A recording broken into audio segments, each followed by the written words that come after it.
Today is 12 April. It's Sunday. I'm Charlie Garrett, and this is the CG Prophecy Report. The 12-dimensional man. That and a lot of other things to go over on today's report. Okay, we got some news from Israel here, from the Times of Israel. The Knesset passes death penalty law for Palestinians convicted of deadly acts of terror. I wasn't even sure they'd do this, but they passed it. This is great news. The Knesset passed a highly controversial law at the end of last week, mandating the death penalty for West Bank Palestinians convicted of carrying out deadly terror attacks. Lawmakers voted 62 to 47, so it was a great margin to mandate death by hanging as the default punishment for West Bank residents convicted of deadly terror acts by military courts. While judges can opt for life imprisonment under vaguely defined special circumstances, the death penalty would otherwise be mandatory and carried out within 90 days of sentencing. The vote marked a major victory for far-right National Security Minister Ben Gvir, whose Otzma Yehudit party has long championed legislation, and who immediately handed out champagne as members of the coalition celebrated its passage following nearly 12 hours of debate. The sentence would require a simple majority of judges rather than a unanimous decision, while eliminating any right of appeal. The October 7th attacks, the law would not apply retroactively, including the perpetrators of that 2023 Hamas-led onslaught, whose prosecution will be covered in a separate bill being advanced through the Knesset. The law effectively enshrines capital punishment for Palestinians alone, as it explicitly excludes Israeli citizens or residents. That's their prerogative. I don't think they should have done that, but that's fine. That's their choice. And only Palestinians are tried in military courts. Israelis are tried in civilian courts, though a separate provision allows courts to impose the death penalty on anyone, including Israeli citizens. It applies only to those when they intentionally cause the death of a person with the aim of denying the existence of the State of Israel, a definition designed to exclude Jewish terrorists. So there you go with that. From All Israel, Hamas urges Hezbollah to kidnap Israeli soldiers in response to new death penalty law in Judea and Samaria.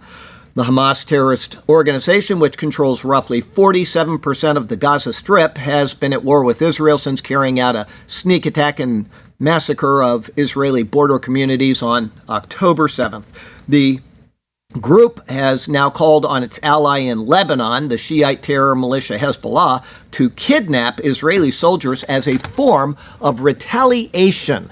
This call comes in response to Israel passing legislation that sets the death penalty for acts of terror in the West Bank that result in fatality. Hamas said it believes the kidnapping of Israeli troops will contribute to the liberation of Palestine and also make Israeli authorities think twice about executing terrorists instead of holding them as bargaining chips to exchange for kidnapped Israelis. It's just perverse ideology that they want to continue going through that, and Israel says we've had enough of that. So, directly addressing the issue of the Knesset bill passed on Monday, that sets the death penalty for terrorist acts carried out in the West Bank. He said it was an example of Zionist arrogance. So all these other countries over there are whacking off heads and hanging people, and it's not arrogance, but when Israel does it, it suddenly becomes arrogance to execute somebody that comes in and rapes or kills the people in your communities. From the Times of Israel, Israeli Air Force major is charged with using classified information to place bets on the poly market. I mean, what are you thinking, right?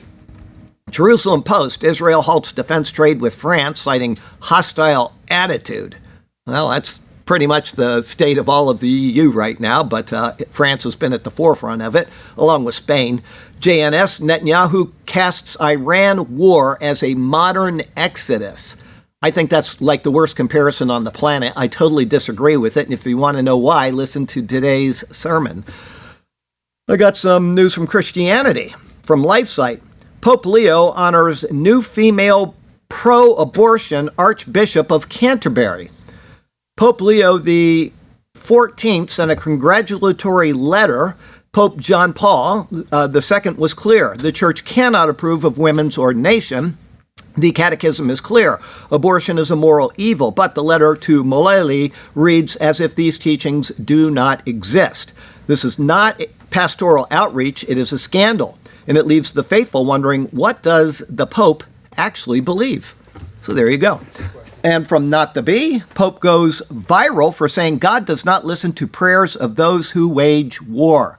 Well, then God doesn't listen to anybody's prayer in the whole world, because people wage war in their houses. They do it between nations. They do it between communities. And his theology is so bad. I've said this a week or two ago. I'll say it again. I am certain this man has never read the Bible, ever.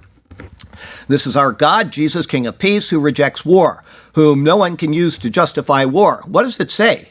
He's making war in Revelation 19, right? He judges and makes war. Leo, the first U.S. Pope, told crowds in brilliant sunshine. Jesus does not listen to the prayers of those who wage war, but rejects them, saying, even though you make many prayers, I will not listen. Your hands are full of blood, he said, citing a Bible passage. That passage is Isaiah 1:15, and the Pope took it entirely, as they usually do, out of context. Isaiah was a prophet in the southern Hebraic kingdom of Judah who lived during the life of King Hezekiah. The warnings God gave through Isaiah have nothing to do with war, but the sin and idolatry in the people's hearts. Isaiah's first chapter comes with a blistering rebuke from God regarding the Israelites' performative religion. After this verse, God commands the people to wash themselves, then gives them a list of ways they can begin to do that. Learn to do what is good, pursue justice, help the oppressed, and correct the oppressor. Defend the rights of orphans, stand up for widows. The entire chapter in the wider book of Isaiah has to do with God's disgust at religious hypocrisy and abuse of justice. God hates reckless bloodshed, but he isn't against war. In fact, many times he has blessed warriors and commanded wars, such as Abraham waged war in Genesis 14. Moses waged war numerous times, such as Exodus 17 for starters. Joshua was commanded by God to totally destroy entire Canaanite nations. When foreigners attacked Israel in the time between Moses and their decision to establish a monarchy, God specifically chose men like Gideon and Samson to wage war. When Israel asked God for a king, he appointed Saul, then David, both of whom waged extensive wars. After the kingdom of Israel split into civil war, God orchestrated numerous regime changes with war as the primary mechanism. In one case, God commanded Elijah to appoint 2 kings to start a war and enact a coup. Since Jesus is a part of the Godhead, he was very much a part of the Old Testament wars. When he spoke about war, it was this way. Or suppose a king is about to go to war against another king. Won't he first sit down and consider whether he's able with 10,000 men to oppose the one coming against him with 20,000? That's right out of Luke 14. There's one more irony here for the Pope, the fact that his predecessors have frequently ordered wars over the centuries, some of them against fellow Christians. So there you go. Just a little synopsis on what's going on at the Vatican. Gateway Pundit, speaking of war, Hegseth slashes faith codes in move to make chaplains the spiritual backbone of the U.S. military. They got all these faith codes. The number of faith codes used in the service has been winnowed down to 31. That would be like Catholicism and Methodism, whatever. 31. According to a War Department news release, in 2017, the Pentagon issued a list of 221 groups that qualify as a religious group. The list included Wiccans and atheists, according to the Stars and Stripes. It was impractical and unusable, and many codes were never used at all, Hegseth said. What does an atheist need a faith code for? Gateway Pundit, mainstream media failed to cover Palm Sunday massacre of Nigerian Christians. Palm Sunday, they killed a bunch of Christians. Nobody covered it. Human Events, King Charles refuses to give Easter message after having given a Ramadan message earlier this year. Defender of the Faith is no longer Defender of the Faith. Got some news from the Mideast and Africa today. From the Times of Israel, Palestinian Authority rights group denounced death penalty law for Palestinians convicted of deadly terror. This is the other side. You got Hamas here, you got the PA over here. Shortly after the law's passage, Palestinian Authority President Abbas condemned the legislation as a breach of international law. Really, they passed a law that says we're going to execute people, and that's a breach of international law, and a doomed bid meant to intimidate Palestinians. Such laws and measures will not break the will of the Palestinian people or undermine their steadfastness. Now, this is a group of people that has a policy that if you kill a Jew, you get paid for the rest of your life, and if you die in the process of doing it, your family will get paid for the rest of their lives for killing a Jew. So tell me that makes sense. Nor will they deter them from continuing their legitimate struggle for freedom, independence, and the establishment of an independent Palestinian state with East Jerusalem as its capital. His officer further stated that the legislation violates international and humanitarian law and the Fourth Geneva Convention. Yeah, right. Saying that it constitutes a war crime against the Palestinian people and comes in the context of policies and steps of escalation that the occupation government is taking in all Palestinian territories, including the Gaza Strip, the West Bank, and East Jerusalem. Abbas's office thanked European countries for also condemning the law and called for imposing sanctions on Israel for its treatment of Palestinian prisoners. In a statement following its passage, Hamas said that the measure reflects the bloody nature of the occupation and its approach based on murder and terror, adding that it exposes Israel's claims of supporting human rights as false. Israel just wants to live in peace. They just want to be left alone. On the day they were established, they told the Arabs, don't leave, join us, be our brothers and stay here. And they didn't, they left, and they've been having this problem now ever since. So you just keep telling people the lie enough, and eventually the people will believe the lie. And that's what's happening in the world. Reuters, 8 Muslim-majority countries condemn Israel's new death penalty law. Muslim-majority countries are the ones that execute 99% of all the people in the planet, outside of China. 8 Muslim-majority countries strongly condemned Israel's move to pass a law making death by hanging a default sentence for Palestinians convicted in military courts of deadly attacks. A joint statement released by Pakistan said, Pakistan, Turkey, Egypt, Indonesia, Jordan, Qatar, Saudi Arabia, and the UAE said the law constitutes dangerous escalation. I'd say it's de-escalation when you're getting rid of people that are trying to kill you, and emphasize the urgent need to refrain from measures that risk further inflaming tensions on the ground. They stress the importance of ensuring accountability and called for strengthened international efforts to uphold stability and prevent further deterioration. The Taliban government in neighboring Afghanistan also termed the legislation a continuation of oppression, calling on international organizations and influential countries to take immediate and practical steps to prevent such actions. The European Union and Germany had both expressed concern about the move, which was also opposed by Canada. Supporters of the law argue that the death penalty will deter Palestinians from carrying out deadly attacks against Israelis or attempting kidnappings with the aim of effecting swap deals for Palestinians jailed in Israeli prisons. So, tell me, does any of that make any sense to you? Makes no sense at all to Charlie Garrett. Times of Israel, UN probe shows roadside blast, which Israel was blamed for, killed 2 UNIFL troops. IDF says Hezbollah planted the bombs.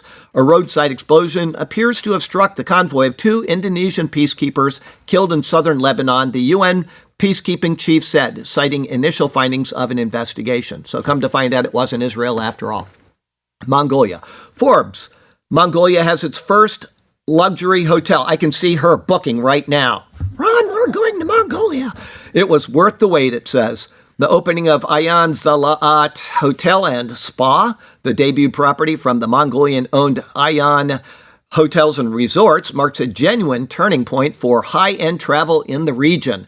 Situated in the Zalaat Valley on the border of the Bagdi Khan Uul UNESCO Biosphere Reserve, one of the world's oldest protected wilderness areas. Across its 32 rooms and suites, 10 dining and lounge venues, a sommelier, I can't pronounce that word, that French word, led private wine cellar, members-only cigar lounge, and an expansive spa. The hotel makes a compelling case that serious luxury and serious placemaking are not mutually exclusive. So get your tickets to Mongolia today, and you can stay there too. Daniel 12 Technology, MSN. U.S. Army's first new lethal grenade since Vietnam War uses shockwaves to kill people. It's not shrapnel, it's shockwaves. The grenade, called the M111, becomes the Army's choice for urban combat when troops must clear indoor areas to take and hold territory because there's less risk of collateral damage. It's the first new grenade introduced for U.S. forces since 1968, when the Mk3A2 entered combat during the Vietnam War. That munition was withdrawn in the 1970s because it contains asbestos. You don't want to have asbestos because that can kill people. So you make your grenade without asbestos, right? Remember that. It has tiny fibers which can become lodged in the lungs, leading to fatal diseases, including cancer. Its withdrawal left soldiers with the current primary grenade, the M67, which sends shrapnel in all directions when it explodes. Shrapnel's okay, but no asbestos, all right? Potentially killing or injuring bystanders or friendly forces when it deflects off solid objects of metal or concrete or penetrates light walls, for example. Use of shockwaves or blast overpressure kills or disables enemies with the force of the explosion, vaporizing the weapon's plastic outer shell. Troops outside an enclosed area can throw the new grenade into that area, and enemies cannot take cover behind interior walls. This is different. Before, you could jump into a bathtub and the metal would protect you, the metal tub. That won't happen now. It's a concussion and not shrapnel that's doing the killing. So you can't hide behind interior walls, furniture, or appliances that shrapnel may not be able to pierce. A grenade utilizing BOP can clear a room of enemy combatants quickly, leaving nowhere to hide while ensuring the safety of friendly forces. When the high-pressure wave encounters someone, it violently compresses and decompresses tissue. The eardrums, lungs, eyes, and gastrointestinal tract are most at risk of rupture and serious damage from smaller blasts. Larger blast waves can damage the brain or even amputate limbs. Meanwhile, the USMC is also acquiring another BOP grenade, the M21, from Norwegian manufacturer Nammo. The U.S. and other militaries have a similar weapon, a thermobaric grenade. Imagine that, also known as a fuel-air munition. It releases fuel mist into the air and then ignites it, giving off a shockwave and fireball that create a vacuum effect, sucking the oxygen out of the blast area. Used to be they had to have a big bomb that was dropped or sent by, a howitzer, and that would do it. Now you've got a little grenade that is thermobaric. It's a dangerous world, including the plagues noted in the book of Revelation. From today, new Heart Association guidance emphasizes plant protein, the best 9 foods to start with from dietitians. This is the Heart Association guidance. They're emphasizing eating plant protein. I've got a point I'm going to make in just a second. The American Heart Association wants you to get more of your protein from plant sources. These foods can help you hit your goals with less saturated fat. Does anybody remember the book where that was actually said, this is what this agenda is? It was called Atlas Shrugged. And she said that's exactly what they want, and that's what's coming in the world, and here it is. Reuters. Anybody here read that book? Great book. Man, Atlas Shrugged, all right. Reuters. Russia overhauls vaccine production after cattle disease triggers mass culling. So this is in Russia. They're out there killing all their cows because they didn't know what to do. People are upset about it. Putin signed a decree overhauling the production of animal vaccines following an outbreak of cattle disease that led to the deeply unpopular mass culling of livestock in a Siberian region.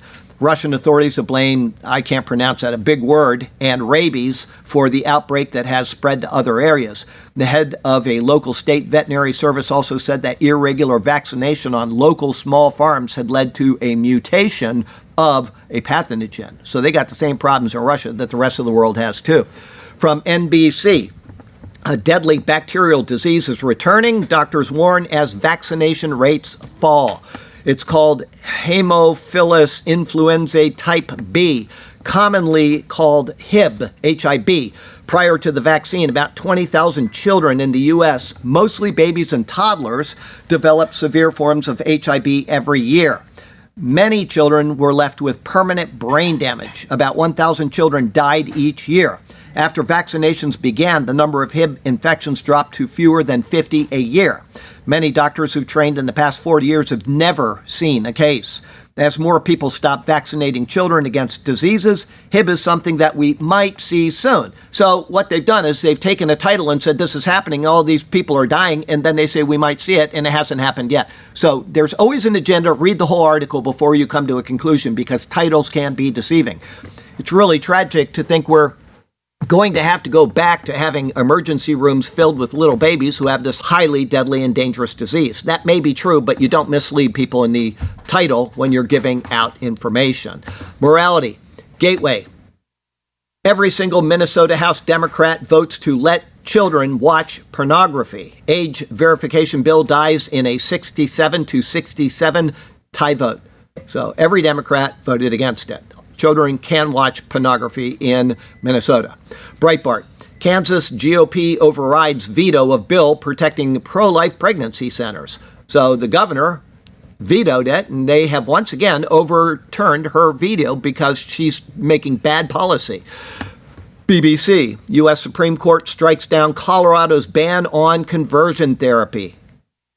Zero Hedge. Idaho passes strictest law in the United States for transgender using incorrect bathrooms. They're tired of this in Idaho. They're not going to allow it. From Fox, scholars say forced abortions on minors using physical restraint may be justified as a last resort. Authors Elisa Izzat and Kimberly Brownlee argue a child's pregnancy should be viewed as a malady and terminated by adult caregivers. And if they don't want it, you strap them down and you do it. These people are called scholars in today's world.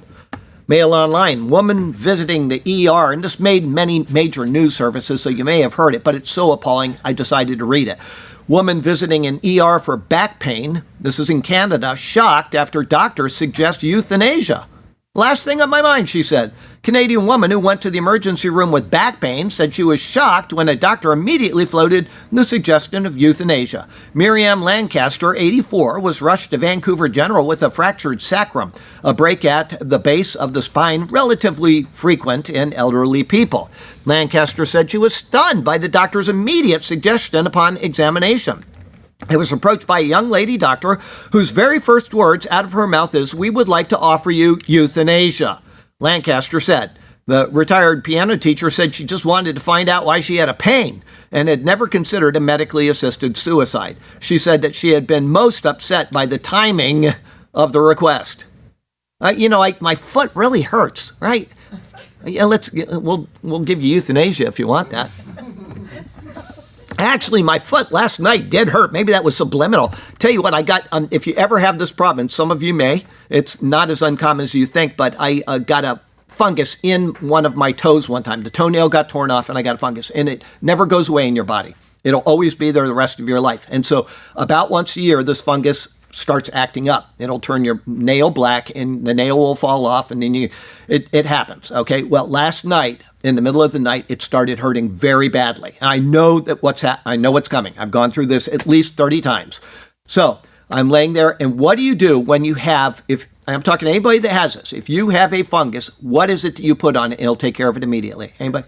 What? That's right. She knows, because I've told her, Vicks Vapor Rub. You wipe it all over your toe and it will kill that. It won't kill it permanently, but it will take care of all the active fungus immediately. I was within an hour, my foot stopped throbbing. So if you have that problem, Vicks Vapor Rub, just keep it right there. I keep it there all the time. You never know when it's going to come. Last night, in the middle of the night, it just started throbbing. And if I didn't take care of it, it would be so bad, I'd have to go to the doctor.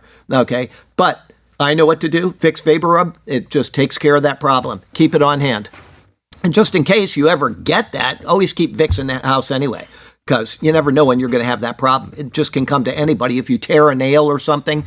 And also, it's really nice when you got a cold or something, you wipe it on your stomach and, man, your breathing opens right up.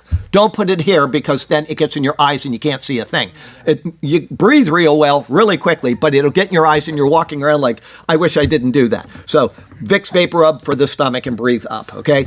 Other news today, Zero Hedge. Vance claims Iran could make a nuclear suicide vest. Now, this is from antiwar.com.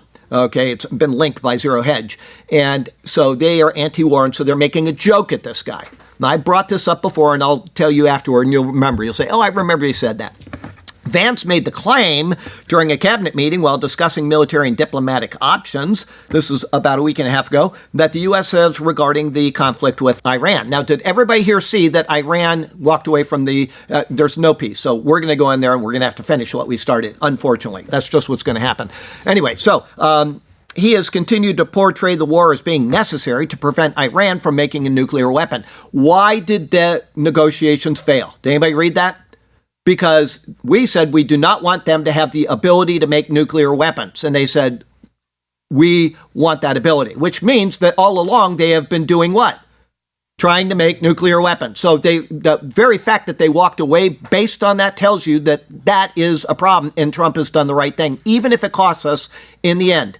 Even if we have high, it cost me $50 to put a half a tank of gas in there. I know it's expensive, but it is worth it to not have what he is describing right here. We'll go on. What we have now that we didn't have when the president took over just a little over a year ago is the ability to use every tool at our disposal to ensure that Iran does not get a nuclear weapon. Because when I say options, I think it's important the American people know options for what?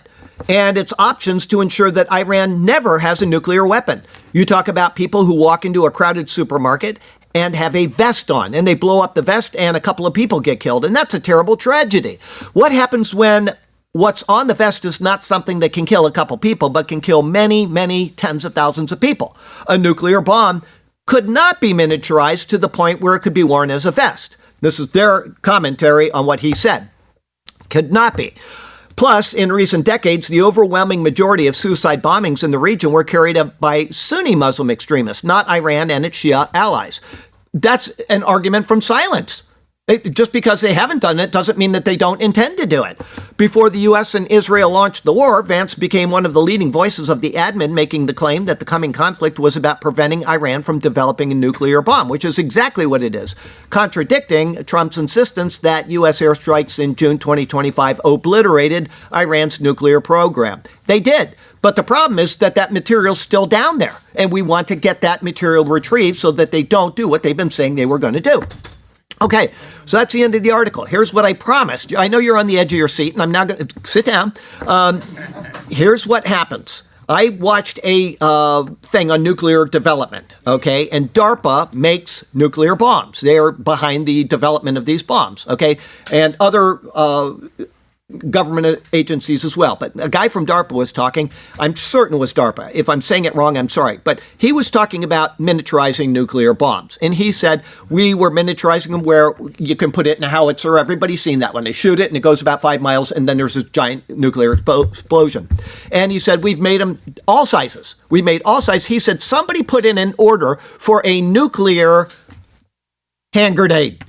And he said, we talked about it and we said it wouldn't be practical. Okay, he said we could have done it, and he would have had to have thrown it really far, and if he didn't get it far enough, he would have been blown up, and all these other excuses. But they can make a nuclear weapon that will be a nuclear weapon the size of a hand grenade. A vest is bigger than a hand grenade. Thank you. Politico. North Korea conducts engine test for missile capable of targeting U.S. mainland. North Korean leader Kim Jong-un observed a test of an upgraded solid fuel engine for weapons capable of reaching the United States mainland and called it a significant development, boosting his country's strategic military arsenal. What has been happening in Iran over the past 15 years? They've had an alliance with what country? North Korea. That's right. Okay, so they have an alliance with them, and they have been developing what? Missiles and nuclear bombs. Everybody's seeing this. If Korea can do it, that technology is being transferred to Iran, and they will be able to do it. We just found out that they said, oh, it'll never go past 2,000 kilometers. And then we had one that they shot that could have hit Diego Garcia 4,000 kilometers away. So we're not being told the story until after it happens.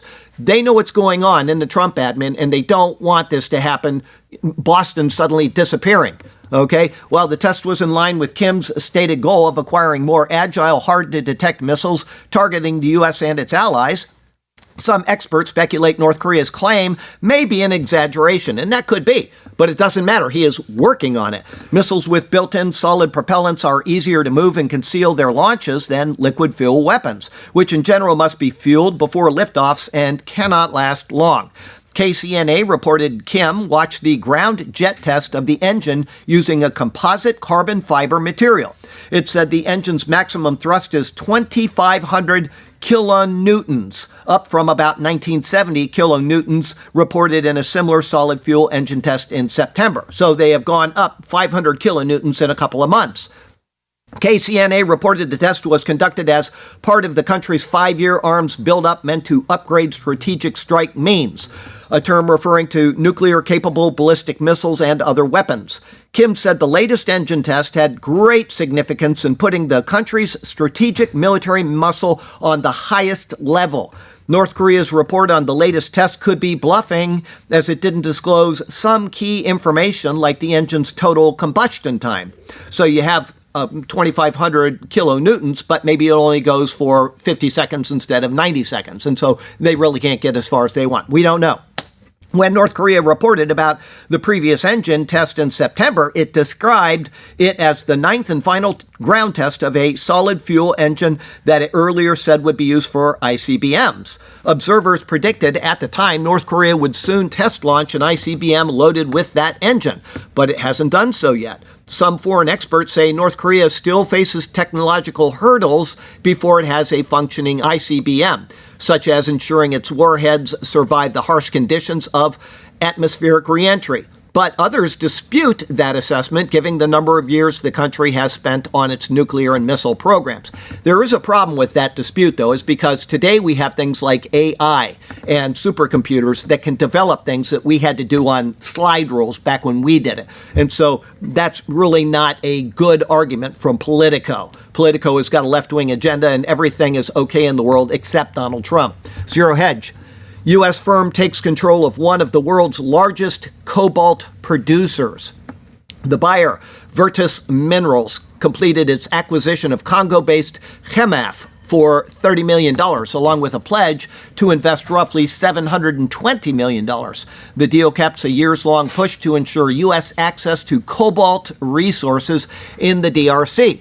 Chemaf's mines can supply about 5% of global cobalt output, a key material used in fighter jets, smartphones, and electric vehicle batteries. You can also make a cobalt bomb. Has anybody heard of that one? It's the planet killer, because the cobalt casing would explode and would go throughout the entire world and kill everything. It would make the world uninhabitable. And they know they can do that, but they're not going to do that, because if they did, they'd all be dead too. That's right. Anyway, Virtus says future production will be directed toward American and allied buyers.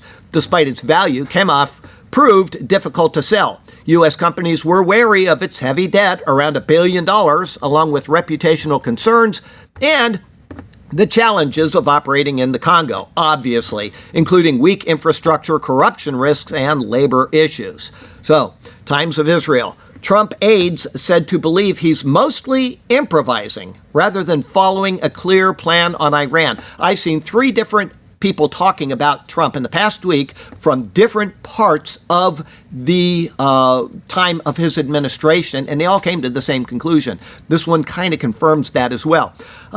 Mostly improvising rather than following a clear plan on Iran. So he's improvising, they say. Some of Trump's aides cite that they believe the American leader is mostly improvising rather than following any clear plan regarding the Iran war. Trump likes to keep his options open, spitball with different audiences, and then capitalize if he thinks he sees an opportunity. The aides say that they have been convinced at various points throughout the war that Trump was leaning toward a major escalation, and at other points he was eager for a swift end to the war. And you see this. You watch him during the day, and he says something, and then later in the day he says something completely different. Why is he doing that? Nobody knows in the end what he's really thinking, and that's intentional. This is what he's done in business all along. They had a plan for the first week and said then they are making a plan up as they go along. Senator Lindsey Graham defends Trump's conduct. That's the plan, for you to have no clue. Another admin official goes further. This is not 3D chess like Spock on It's not that at all. This is 12-dimensional. He contradicts himself regularly, so nobody knows what he's thinking. It is on purpose, and that's exactly what he's done all along. Go back and follow his, one time, I think I've said this before, but he had a building he wanted to sell in Manhattan. Japanese came, and it was this big, albatross, and he wanted to unload it, and they were talking, and all of a sudden he started speaking about land that he had over, we'll say in New Jersey. I don't remember the location. And he talked them into buying that land. And later they said, "What were you doing?" He said they were not interested in that building. He knew that. And he said, "I wanted to sell that land, and so that's what I did." He's a genius. Anyway, Fox. Palantir CTO warns U.S. has only 8 days of weapons in hypothetical battle against China. And this is true, and he's got a good analogy, but this kind of dismisses the World War II syndrome, where you get into a war and all of a sudden, production increases by 1,000,000% in 3 months, which can happen. But America relies on the threat of its large weapons stockpiles to discourage aggression. But Sankar says the real deterrent is production capacity, which is true. The ability to generate the stockpile. Sankar argued that AI could help the U.S. rebuild manufacturing strength, outproduce adversaries, and restore its edge over global rivals like China. We thought it was the stockpile that would provide deterrence. And what Ukraine shows us, because we went through 10 years of production in 10 weeks of fighting, is that actually it's the ability to generate the stockpile. It is the factory. And we have been producing so few weapons at such a small rate that actually it's not effectively scary to anyone. We're both precious about using them and worried about rebuilding them. He claimed that if it came to an intense battle against China, the U.S. would have around 8 days worth of weapons on hand. But there's always the nuclear option. And that won't be used unless they do it first. But there's always that option, and people know that they don't want to get into a big war with another superpower. So there you go. Gateway Pundit. Chicago Area College paper launches ICE tracker to impede immigration enforcement just days after an illegal alien murdered a local university freshman, Sheridan Gorman. So here they are. They have one of their peers get murdered by an illegal, and they're saying, well, we need to stop ICE. That's not smart people. From the Post-Millennial, Oracle lays off up to 30,000 people in a 6 a.m. email. Focuses on AI data centers. 6 a.m., you're getting ready to go to work, you get an email. After careful consideration of Oracle's current business needs, we have made the decision to eliminate your role as a part of a broader organizational change. 30,000 people wake up in the morning and got no job. AI. And they said it was going to happen, and it's happening all over the place. Zero Hedge. CEO of largest public hospital system says he's ready to replace radiologists with AI. They no longer need them because it does a much better job than real people. All they need is AI and 1 or 2 people to process all that, and that's all they need anymore. So radiology is now a field where they don't need you anymore. Yep. Does it say what hospital? It's public hospital system. It doesn't say. And I know the article did. I'm not remembering. I can get that for you, though, or whatever. But I'll see if I can get that for you, if I remember. My little brain. Anyway, okay, who said it? You're not going to get it. Maybe you will, but it's very ironic. X-rays will prove to be a hoax. Lord Kelvin, of all people. Okay, I got a lesser here for you. As to, it might be his wife. He sent me 2 and I picked one. As to Trump, our confusion is rife, but he knows how to deal with world strife. Since in business, the man always has a plan, we should make sure to pray for his life. Good job, guys. Okay, Gateway Pundit. No King's protesters yell, abolish the police, as they're being escorted and protected by the police. That's right, such is the world in which we live. So from Sarasota, Florida to Ulaanbaatar, Mongolia, I'm Charlie Garrett, and that is your CG Prophecy Report for the week.